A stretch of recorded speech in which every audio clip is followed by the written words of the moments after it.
ఆంధ్రప్రదేశ్ ప్రభుత్వం రాష్ట్రాన్ని 3 ప్రత్యేక జోన్లుగా విభజించేందుకు పెద్ద నిర్ణయం తీసుకుంది. దీనివల్ల పర్యావరణానికి తగిన సమతుల్య అభివృద్ధి లక్ష్యంగా తూర్పు, మధ్య మరియు దక్షిణ ప్రాంతాల కోసం ప్రత్యేక కార్యాచరణ విధానాలు అమల్లోకి వస్తున్నాయి.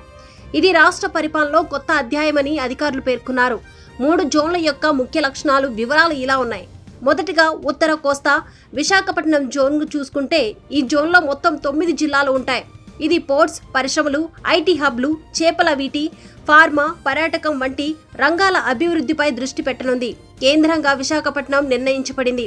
ఇక రెండవది అమరావతి మధ్య కోస్తా జోన్గా ఇక్కడ అమరావతి, విజయవాడ పరిసరాలు లక్ష్యంగా ఉంటాయని పేర్కొన్నారు.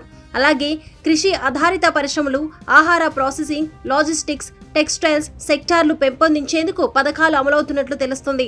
ఇక మూడవది రాయలసీమ జోన్ దక్షిణ ప్రాంతాల్లో విస్తరించి మొత్తం 9 జిల్లాల సేవలు ఉన్నట్లు తెలుస్తుంది. ఇది పునర్వినియోగ, ఎనర్జీ, గ్రాఫికల్, వ్యవసాయం, మైనింగ్ మరియు పుణ్య పర్యాటకం వంటి రంగాల అభివృద్ధి కోసం ప్రత్యేక ప్రాధాన్యత పొందనుంది. ప్రతి జోన్ కు ప్రత్యేక ఇంప్లిమెంటేషన్ కమిటీస్ ఏర్పాట్లు చేయబడింది. అలాగే ప్రతి జోన్ కు ఒక సీఈఓ నియమించబడే అవకాశం ఉంది మరియు జిల్లా కలెక్టర్లు సభ్యులుగా ఉంటారు.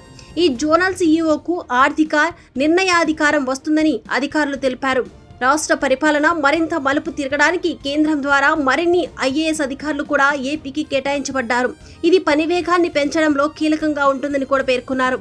ఈ కొత్త జోన్ వ్యవస్థ ద్వారా ప్రభుత్వానికి ప్రాంతీయ అభివృద్ధిని సమతుల్యంగా పెంచడం, అలాగే కార్యకలాపాలను వేగవంతం చేయడం, అమలుపరచడం, పెట్టుబడులను ఆకర్షించడం, ప్రజలకు దగ్గరగా సేవలు చేరవేయడం వంటి అభివృద్ధి జరుగుతున్నట్లు తెలుస్తుంది.